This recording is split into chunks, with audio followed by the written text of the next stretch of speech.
ನಮಸ್ಕಾರ ಎಲ್ಲರಿಗೂ ನಮ್ಮ ಶಶಿ ಮನೆ ಊಟ ಚಾನಲ್ಗೆ ಸ್ವಾಗತ. 1 ಲೀಟರ್ ಪಾಕೆಟ್ ಹಾಲಿಂದ ಜಾಸ್ತಿ ಬೆಣ್ಣೆನ ಹೇಗೆ ಮಾಡೋದಂತ ಹೇಳ್ಕೊಡ್ತೀನಿ. ಈ ಹಾಲನ್ನು ಬೋಗಣಿಗೆ ಹಾಕಬೇಕು. ಹಾಕಿ ಇದನ್ನ ಕಾಸಕ್ಕೆ ಇಡಬೇಕು. ಫ್ಲೇಮ್ ಜೋರಿಟ್ಟು ಕಾಸಬೇಕು. ಈ ಥರ ಉಪ್ಪು ಬರೋ ತನಕ ಕಾಸಬೇಕು. ಕಾಸಿ ಆರಿದ ಮೇಲೆ ಮತ್ತೆ ಇನ್ನೊಂದ್ಸಲ ಕಾಸಬೇಕು. ಇದು 2ನೇ ಸಲ ಹಾಲು ಕಾಸ್ತಾ ಇರೋದು. ನೋಡಿ, ಒಂದ್ಸಲ ಕಾಸಿದ್ರೆ ಈ ಥರ ಕೆನೆ ಬಂದಿದೆ. ಈಗ 2ನೇ ಸಲ ಫ್ಲೇಮ್ನ ಫುಲ್ ಸಣ್ಣ ಇಡಬೇಕು. ಇಟ್ಟು ಈ ಥರ ಕಾಸಬೇಕು. ಕಾಸಿ ಆರಿದ ಮೇಲೆ ನೋಡಿ ಈ ಥರ ಕೆನೆ ಬರುತ್ತೆ. ಎಷ್ಟು ದಪ್ಪ ಆಗಿ ಚೆನ್ನಾಗಿ ಬಂದಿದೆ. ಒಂದು ಬಟ್ಲಿಗೆ ತೆಗಿಬೇಕು. ಎಲ್ಲ ಕೆನೆನ ತೆಗಿಬೇಕು. ತೆಗೆದ್ಬಿಟ್ಟು ಆಮೇಲೆ ಇದಕ್ಕೆ ಮೊಸರನ್ನ ಹಾಕಬೇಕು. ಮೊಸರು ಹಾಕಿ ಹೆಪ್ಪಾಕಬೇಕು. ಹೆಪ್ಪಾಕಿ ಆಮೇಲೆ ಒಂದು ಪ್ಲೇಟ್ ಮುಚ್ಚಿ ಇಡಬೇಕು. ಇದು ಓವರ್ ನೈಟ್ ಇಡಬೇಕು. ಬೆಳಿಗ್ಗೆ ಈ ಥರ ಮೊಸರು ಥರ ಆಗಿರ್ತದೆ. ಮೊದಲ ಕಾಲದಾಗೆಲ್ಲ ಇದೇ ಥರ ಮಾಡ್ತಿದ್ರು. ಬಹಳ ದಿನದ ವಾಸನೆ ಬರಲ್ಲ. ಈ ಥರ ಮಾಡಿದ್ರೆ ಬಹಳ ದಿನ ಇಟ್ರು ಕೆನೆ ವಾಸನೆ ಆಗಲ್ಲ. ಒಂಥರ ಇಲ್ಲಾಂದರೆ ಮಜ್ಜಿಗೆ ವಾಸನೆ ಆಗುತ್ತೆ.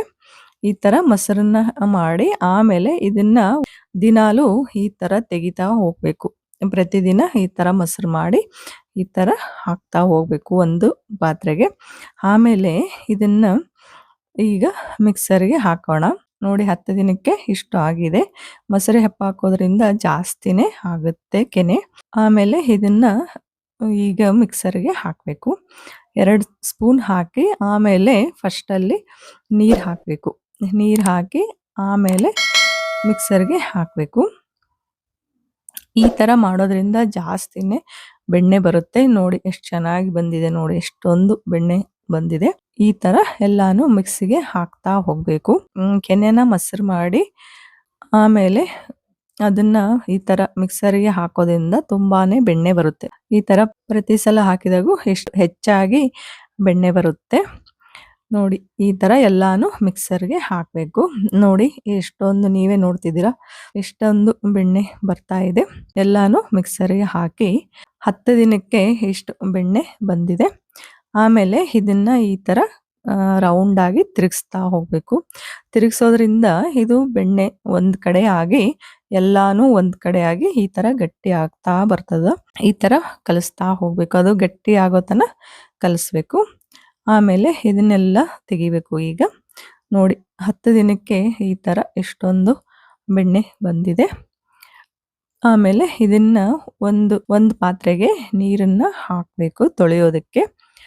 ಆಮೇಲೆ ಇದನ್ನ ಇದಕ್ಕೆ ಹಾಕಬೇಕು. ನೀರಲ್ಲಿ ಹಾಕಬೇಕು. ಬೆಣ್ಣೆನ ನೀರಲ್ಲಿ ಹಾಕಿ ಈಗ ಇದನ್ನ ಚೆನ್ನಾಗಿ ತೊಳಿಬೇಕು.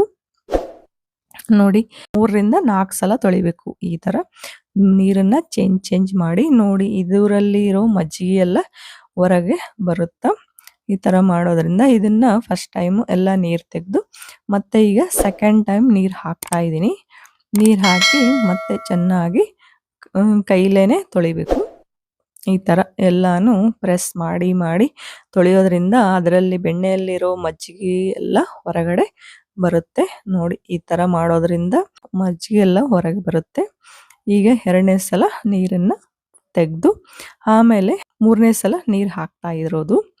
ಈ ಥರ ಮಾಡೋದ್ರಿಂದ ತುಪ್ಪ ಬಹಳ ದಿನ ಇಟ್ಟರು ಸ್ಮೆಲ್ ಆಗಲ್ಲ. ಈ ಥರ 3 ರಿಂದ 4 ಸಲ ತೊಳಿಬೇಕು. ಮಜ್ಜಿಗೆ ಹೋಗೋ ತನಕ ತೊಳಿಬೇಕು. ನೋಡಿ, ಈಗ ಪ್ರೆಸ್ ಮಾಡಿದ್ರೆ ನೀರೆಲ್ಲ ಚೇಂಜ್ ಆಗ್ತಾ ಇಲ್ಲ. ಈಗೆಲ್ಲ ಮಜ್ಜಿಗೆ ಹೋಗಿವೆ. ಈಗ ಇದನ್ನ ಕಾಸಕ್ಕೆ ಇಡೋಣ. ನೀರೆಲ್ಲ ತೆಗೆದು ಕಾಸಕ್ಕೆ ಇಡೋಣ. ನೋಡಿ, ಈ ಥರ ಆಗಿದೆ. ಫುಲ್ ಫ್ಲೇಮಲ್ಲಿಟ್ಟು ಈಗ ಇದನ್ನ ಕಾಸಕ್ಕೆ ಇಡೋಣ.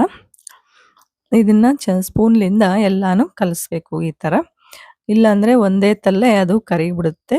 ಎಲ್ಲಾನು ಒಂದೇ ಸಲ ಕರಗಬೇಕು ಬೆಣ್ಣೆ. ಹಾಗಾಗಿ ಈ ಥರ ಕಲಿಸ್ತಾ ಹೋಗಬೇಕು. ನೋಡಿ, ಈಗ ಇದು ಕುದಿಯೋಕೆ ಸ್ಟಾರ್ಟ್ ಆಗಿದೆ. ಈಗ ಉಕ್ಕು ಬರುತ್ತೆ. ಅದನ್ನ ಸ್ವಲ್ಪ ಸ್ಪೂನ್ಲಿಂದ ಕಲಿಸ್ತಾ ಇರಬೇಕು. ಆಮೇಲೆ ನೋಡಿ, ಈಗ ಚೇಂಜ್ ಆಗ್ತಾ ಇದೆ. ತುಪ್ಪ ಆಗ್ತಾ ಇದೆ. ಈಗ ತುಪ್ಪ ಆಯಿತು. ತುಪ್ಪ ಆದಾಗ ಅದು ಬಬಲ್ಸ್ ಥರ ಬರುತ್ತೆ. ಈ ಥರ ಈಗ ಬರ್ತಾ ಇದೆ ನೋಡಿ. ಈ ಥರ ಬಬಲ್ಸ್ ಬರುತ್ತೆ. ಈಗ ಈ ಥರ ಬಬಲ್ಸ್ ಬಂದರೆ ತುಪ್ಪ ಆಗಿದೆ ಅಂತ ಅರ್ಥ. ಈಗ ಇದಕ್ಕೆ ನಾನು ವೀಳ್ಯದೆಲೆನ ಹಾಕ್ತಾ ಇದ್ದೀನಿ. ಒಂದು ವೀಳ್ಯದೆಲೆ ಹಾಕಿದರೆ ಜಾಸ್ತಿ ಆಗುತ್ತೆ. ಹಾಗಾಗಿ ಅರ್ಧ ವೀಳ್ಯದೆಲೆನ ಹಾಕ್ತಾ ಇದ್ದೀನಿ. ಇದನ್ನ ಹಾಕಿದಾಗ ಹಸಿ ಇರುತ್ತಲ್ಲ ಅದು ತುಪ್ಪ ಸಿಡಿಯುತ್ತೆ. ಹಾಗಾಗಿ ಎಲೆನ ಹಾಕಿ ಪ್ಲೇಟನ್ನು ಮುಚ್ಚಿಡಬೇಕು. ಅದು ಆರೋ ಗಂಟ ಮುಚ್ಚಿಡಬೇಕು. ನೋಡಿ ಇದು ಈ ಥರ ಆಗಿದೆ. ವೀಳ್ಯದೆಲೆ ಹಾಕೋದ್ರಿಂದ ತುಪ್ಪದ ಟೇಸ್ಟು ತುಂಬಾನೇ ರುಚಿಯಾಗಿರುತ್ತೆ. ಆಮೇಲೆ ಇದನ್ನ ತೆಗಿಬೇಕು. ತೆಗೆದ್ಬಿಟ್ಟು ಇದನ್ನು ವೀಳ್ಯದೆಲೆ ತುಪ್ಪದಲ್ಲೇ ಹಾಕಿರೋದು ತುಂಬಾನೇ ಟೇಸ್ಟಿಯಾಗಿರುತ್ತೆ. ಇದು ಕ್ರಿಸ್ಪಿಯಾಗಿರುತ್ತೆ. ತಿಂದರೆ ತುಂಬ ಟೇಸ್ಟಿಯಾಗಿರುತ್ತೆ. ಆಮೇಲೆ ಇದನ್ನ ಸೋಸಬೇಕು. ಒಂದು ಸೋಸೋದ್ರಿಂದ ಸೋಸಬೇಕು.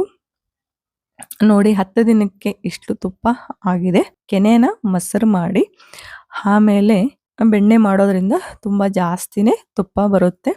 ಇದನ್ನೊಂದ್ಸಲ ನೀವು ತಪ್ಪದೆ ಟ್ರೈ ಮಾಡಿ ಹೇಗಾಯ್ತಂತ ನನಗೆ ಕಾಮೆಂಟಲ್ಲಿ ತಿಳಿಸಿ. ಈ ವಿಡಿಯೋ ನಿಮಗೆ ಇಷ್ಟವಾಯಿತು ಅಂತ ಅನ್ಕೊತೀನಿ. ಈ ವಿಡಿಯೋಗೆ ಲೈಕ್ ಮಾಡಿ, ಶೇರ್ ಮಾಡಿ, ಸಬ್ಸ್ಕ್ರೈಬ್ ಮಾಡೋದನ್ನು ಮರಿಬೇಡಿ. ಧನ್ಯವಾದಗಳು.